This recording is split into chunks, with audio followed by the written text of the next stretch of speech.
Okay students, हम लोग अभी तक 2 चैप्टर पढ़ चुके हैं। Motion and force and law of motion, ये 2 चैप्टर हमारा कंप्लीट हो चुका है, क्वेश्चन आंसर पूरा। अब हम लोग पढ़ेंगे ग्रेविटेशन चैप्टर। ठीक है, ग्रेविटेशन चैप्टर में हम लोग, आप लोग सब जानते हो कि अर्थ क्या है, अर्थ में क्या है, ग्रेविटी है। क्योंकि आप लोगों को पता है ग्रेविटी है अर्थ में, कैसे पता है, क्योंकि हम लोग कुछ भी सामान, अगर कुछ भी ऑब्जेक्ट ऊपर फेंकते हैं तो वो नीचे जरूर आता है। इससे ये पता चलता है कि जो अर्थ है उसमें ग्रेविटी है, तभी तो वो अपने ओर हर ऑब्जेक्ट को अट्रैक्ट कर पाता है। ठीक है, हम लोग ये भी बोल सकते हैं कि अर्थ एक बहुत बड़ा मैग्नेट है। मैग्नेट से इसलिए कंपेयर कर रहे हैं क्योंकि मैग्नेट में क्या होता है, अट्रैक्शन पावर होता है, वो हर चीज को अपनी ओर अट्रैक्ट कर सकता है। ठीक है, उसी तरह ग्रेविटेशन भी है।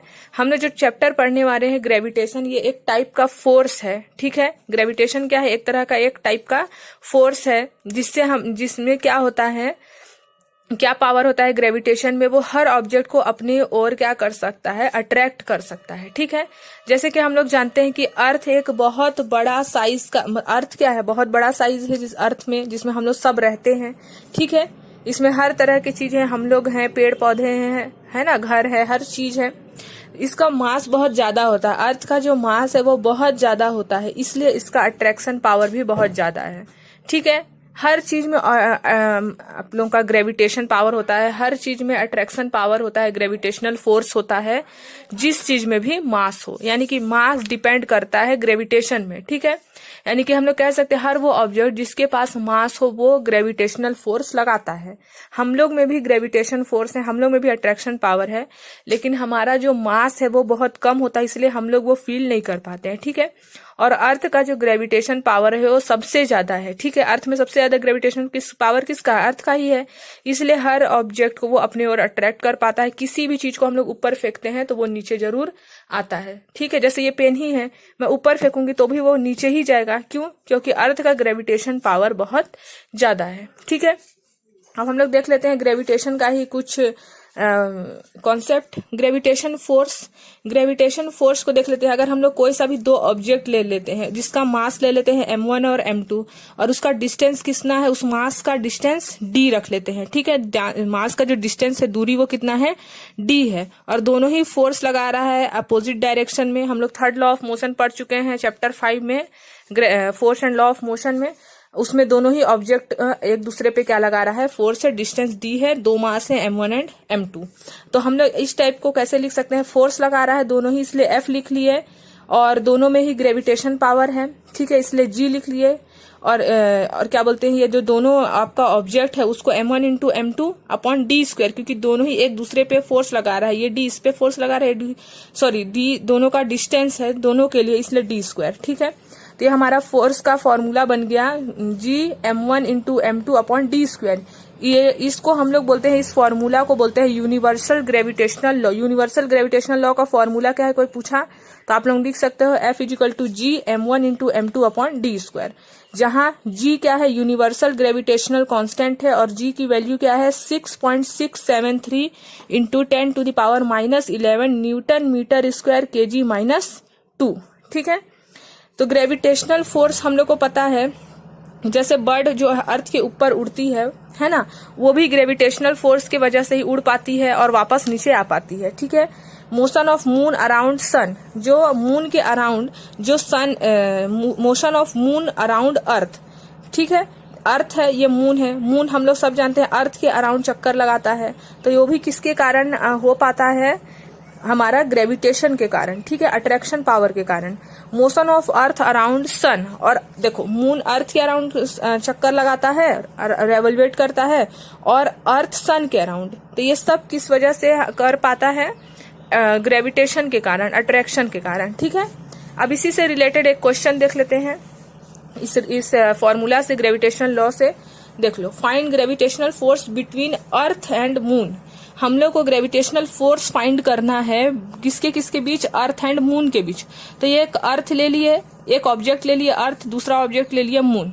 जैसे हम लोग मास m1 m2 पढ़े, सेम वैसी क्वेश्चन है, और इसके बीच का डिस्टेंस बता देगा आप लोगों को क्वेश्चन में ही कि डिस्टेंस कितना है, 3, आप लोगों को क्वेश्चन बताएगा, याद नहीं करना पड़ेगा। ठीक है, d is equal to 3.84 into 10 to the power 8, ये हमारा क्या है, डिस्टेंस है।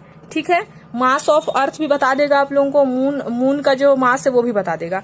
सिर्फ फॉर्मूला में वैल्यू पुट करना है। कौन सा फॉर्मूला है ये? ग्रेविटेशनल फोर्स का फॉर्मूला है, F = G m1 × m2 / d²। Gravitational force का ये हमारा बता देगा 6.7 × 10⁻⁻11।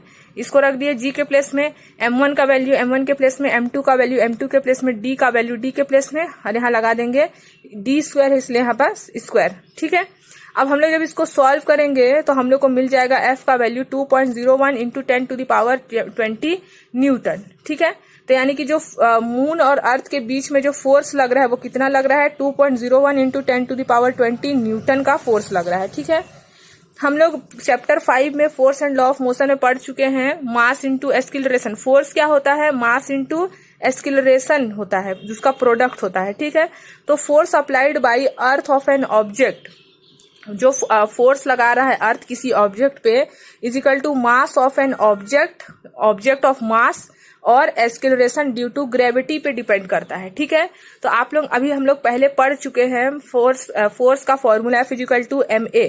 क्योंकि हम लोग ग्रेविटेशनल चैप्टर में आ रहे हैं इसलिए एक्सीलरेशन को अब हम लोग रिप्लेस कर देंगे किससे? ग्रेविटी से, G से। तो जहां जहां भी, जैसे हम लोग फर्स्ट लॉ ऑफ मोशन पढ़ते थे V = U + at, तो बस जहां जहां भी एक्सीलरेशन आता था वहां आप लोग G से रिप्लेस कर दोगे। ठीक है, क्योंकि हम लोग ग्रेविटेशन चैप्टर पढ़ रहे हैं। जहां जहां भी आप लोग जहां भी फॉर्मूला पढ़े हो जहां भी A आता था, जैसे F = m में पढ़े थे तो mg कर देंगे। ठीक है, क्योंकि एक्सीलरेशन अब हट जाएगा, क्योंकि हम लोग क्या पढ़ रहे हैं? Gravitation chapter. और अर्थ का जो ग्रेविटी है, मतलब अर्थ का जो मास है वो किस पे डिपेंड करता है? ग्रेविटी पे। तो इसीलिए हम लोग A को रिप्लेस कर देंगे G से। बाकी फॉर्मूला सेम रहेगा, बस याद रखना एक्सीलरेशन जहां जहां आता था, A जहां जहां आता था ग्रेविटेशन चैप्टर में, हम लोग उसको रिप्लेस, जहां भी अट्रैक्शन का बात होगा, अर्थ का बात होगा, तो वहां हम लोग A को रिप्लेस कर देंगे G से। ठीक है, तो हम लोग इसको लिख सकते हैं G = mass of object into mass of earth. Mass of object और अर्थ का बात कर रहे हैं। ठीक है, अपॉन d²। वही फॉर्मूला है, बस यहाँ ऑब्जेक्ट लिख दिया, यहाँ अर्थ लिख दिया है। ठीक है, तो मास ऑफ ऑब्जेक्ट को हम लोग इधर ट्रांसफर कर दिए, मास ऑफ ऑब्जेक्ट इधर ट्रांसफर कर दिए, यहाँ G भी है, मास ऑफ ऑब्जेक्ट भी है। देखो बस हम लोग मास ऑफ ऑब्जेक्ट दोनों साइड मल्टीप्लाई कर रहे हैं। क्यों कर रहे हैं? क्योंकि देखो force applied by earth on object, earth जो अप्लाई कर रहा है उसमें ऑब्जेक्ट पे, इसलिए मास ऑफ ऑब्जेक्ट दोनों साइड लिए हैं बस, और कैंसिल कर दिए हैं। ठीक है, तो हम लोग इसको G, जो हमारा G का वैल्यू निकला है वो क्या निकल रहा है? G mass of earth upon d²। तो G का वैल्यू क्या आया? Gm/d²। ठीक है, तो हम लोग लिख सकते हैं अर्थ का जो शेप होता है वो कैसा होता है? ओवल शेप होता है, इस टाइप का शेप होता है, सर्कुलर नहीं रहता है, थोड़ा ओवल टाइप का शेप रहता है। ठीक है, तो इक्वेटर यानी कि यहाँ बीचों बीच में जो उसका ग्रेविटेशन पावर रहता है वो मैक्सिमम रहता है, बहुत ज्यादा रहता है। ठीक है, तो हम लोग बोल सकते हैं कि जो नॉर्थ और पोल साउथ रहता है, नॉर्थ ऊपर रहता है, साउथ साइड में रहता है। ठीक है, और नॉर्थ और पोल साउथ जो आपका पोल रहता है उसमें सबसे ज्यादा ग्रेविटेशन पावर रहता है अर्थ में। ठीक है, क्योंकि ये ओवल शेप का रहता है। तो हम लोग लिख सकते हैं G is directly proportional to 1/r²। Radius सबसे ज्यादा रहता है उसी प्लेस पे। ठीक है, सर्कल है लेकिन ओवल शेप में जो आप लोगों का नॉर्थ है उस साइड सबसे ज्यादा रेडियस रहेगा, इसीलिए G is directly proportional to 1/r²। ठीक है, G का वैल्यू हम लोग निकाल चुके हैं अभी यहाँ पास ये G का वैल्यू Gm/d²। ठीक है, तो Gm/d² था, लेकिन डिस्टेंस नहीं, अभी तो रेडियस आ जाएगा हम लोग, क्योंकि ओवल शेप का है अर्थ तो रेडियस से बनाएंगे हम लोग। ठीक है, तो रेडियस से आ गया है यहाँ पास। G का वैल्यू हम लोग को याद रखना है, नहीं भी याद रखोगे तो भी चलेगा, बुक आप लोग को हमेशा क्वेश्चन में मिल जाएगा। 6.7 × 10⁻⁻11, मास ऑफ अर्थ 6 × 10⁻24, और रेडियस इसको याद रख लेना, मास ऑफ अर्थ को और रेडियस को। ठीक है, 6.4 × 10⁻6/2। जब इसको हम लोग सॉल्व करेंगे तो G का वैल्यू कितना मिलेगा हम लोग को? 9.8 मीटर/सेकंड²। ये आप लोगों को याद रखना है कि G का वैल्यू, ग्रेविटी का वैल्यू हमेशा कितना होगा? 9.8 मीटर/सेकंड²। मतलब हम लोग किसी भी चीज को, जैसे ये पेन ही है, मैं इसको ऊपर फेंकती हूँ, ऊपर से ऊपर फेंक रही हूँ, ठीक है, तो वो नीचे आएगा ही। तो इस पेन को ऊपर से नीचे आने में, ठीक है, अर्थ तक पहुंचने में जो अर्थ उस पे फोर्स लगा रहा है वो कितना लगा रहा है? 9.8 मीटर/सेकंड² का। हर ऑब्जेक्ट में जो ग्रेविटेशनल फोर्स लगता है वो हमेशा कितने का लगता है? 9.8 मीटर/सेकंड²। G का वैल्यू लगता है, ये आप लोगों को याद रखना है। ठीक है, तो अगर हम लोग किसी भी चीज को, जैसे मान लो कोई सा हम लोग ले लिए फुटबॉल और एक ले लिए टेनिस बॉल, आप लोग उसको, एक टावर है 20 सेंटीमीटर का, 20 मीटर का, वहां से आप लोग नीचे थ्रो करते हो, ठीक है, नीचे फेंक देते हो, तो कौन सा बॉल पहले नीचे आएगा? दोनों बॉल साथ साथ नीचे आएगा, क्योंकि दोनों में जो अर्थ ग्रेविटेशन फोर्स लगा रहा है वो कितने का लगा रहा है? 9.8 मीटर पर सेकंड स्क्वायर का। तो आप लोग ऐसे मत सोचना कि ये भारी है तो ये जल्दी नीचे आ जाएगा, ये हल्का है तो ये थोड़ा लाइटर वेट है इसका तो इसको टाइम लगेगा, ऐसा कुछ नहीं है, क्योंकि फोर्स 9.8 का ही हमेशा लगेगा, इसीलिए कोई सा भी ऑब्जेक्ट हो वो हमेशा साथ ही साथ नीचे आएगा, उसका टाइमिंग सेम होगा, ठीक है। एक क्वेश्चन और देख लेते हैं। A ball is thrown 20 metre height, find the velocity. एक बॉल है जिसको हम लोग 20 मीटर, ये देखो एक बॉल ले लेते हैं, ठीक है, जिसको हम लोग ये 20 मीटर का मान लो टावर है, उससे हम लोग को फेंकना है, ठीक है। Find the velocity which ball thrown the time taken by it to reach 20 metre height. 20 metre height तक पहुंचने में उसको कितना टाइम लगेगा? तो डिस्टेंस तो पहले हम लोग को पता है कि 20 मीटर है, ठीक है, हाइट कितना है? 20 मीटर, और ग्रेविटेशन कितना लग रहा है? देखो, क्योंकि हम लोग वर्टिकली ऊपर फेंक रहे हैं, ठीक है, ये जैसे कि ये आप लोगों का टावर है, ये टावर सीधा सीधा रहता है, आप लोग वर्टिकली ऊपर फेंक रहे हो तो माइनस में ग्रेविटी होगा, ठीक है, ऊपर फेंक रहे हो जब वर्टिकली, जब ऊपर फेंकेंगे तो वर्टिकली, इधर साइड में फेंकेंगे तो हॉरिजॉन्टल बोलते हैं, ठीक है। तो अभी ऊपर फेंक रहे हैं इसलिए ग्रेविटेशन में हम लोग माइनस लगा दिए हैं। -10 मीटर पर सेकंड स्क्वायर कहाँ से आया? इस 9.8 को हम लोग, ये जो 9.8 है इसको हम लोग 10 भी लिख सकते हैं, और नहीं लिखना चाहते हो तो 9.8 भी लिख सकते हो, क्योंकि पॉइंट के बाद कभी आप लोग मैथ्स में पढ़ चुके हो 9.5 है, मतलब 5 के बाद अगर एक नंबर भी ज्यादा होता है तो हम लोग इसको 10 लिख सकते हैं। मान लो 6.6 रहता तो हम लोग इसको ओनली 7 लिख सकते हैं। मान लो 5.6 रहता तो हम लोग मान लो इसको सिर्फ 6 लिख सकते हैं। वैसे ही 9.8 को हम लोग चाहे तो 10 लिख सकते हैं, ठीक है। तो -10 कहाँ से आया? क्योंकि वर्टिकली थ्रो कर रहे हैं हम लोग बॉल को, ठीक है।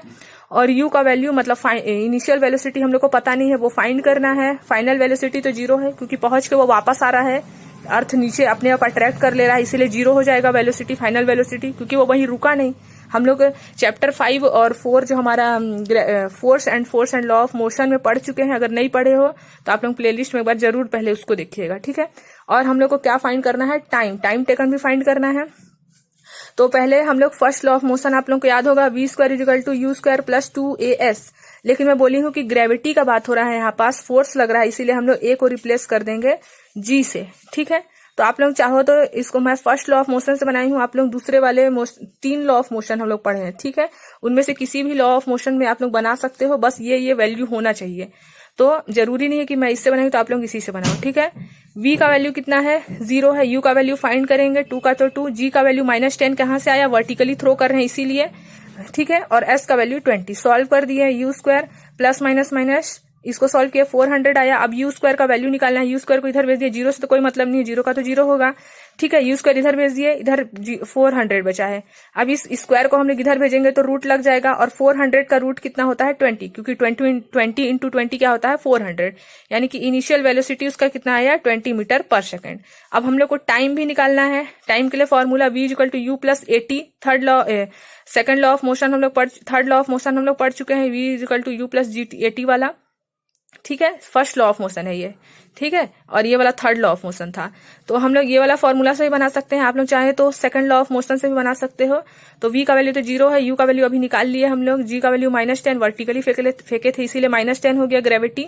t का t, इसको सॉल्व करिए तो हमारा t का वैल्यू कितना आया? t का वैल्यू कितना आया? 2 सेकंड आया, यानी कि टाइम उसको कितना लगा रीच करने में? 20 मीटर के हाइट तक पहुंचने में 2 सेकंड लगा, ठीक है। तो हम लोग ऐसे अपना क्वेश्चन सॉल्व कर सकते हैं। तो आज हम लोग क्या क्या देखे? ग्रेविटेशन क्या है, कॉन्सेप्ट ऑफ ग्रेविटी देखे, और इसका मैं नोट आप लोगों को सेंड करूंगी, नोट का भी वीडियो बना के डाल दूंगी समझा के। आज सिर्फ एक इंट्रोडक्शन वीडियो था, ताकि आप लोगों को थोड़ा थोड़ा आइडिया हो जाए कि ग्रेविटेशन में हम लोग को पढ़ना क्या है, ठीक है। तो आप लोग अब अगर इससे पहले वाला वीडियो नहीं देखे हो, motion and force and law of motion, तो उसको जरूर देखेगा। मैं प्लेलिस्ट बना दी हूँ, प्लेलिस्ट में आप लोगों का क्लास 9 का मैथ्स फिजिक्स एक ही जगह है, तो आप लोग देख सकते हो। अब नेक्स्ट वीडियो में हम लोग इसके आगे का क्वेश्चन सॉल्व करेंगे, ठीक है।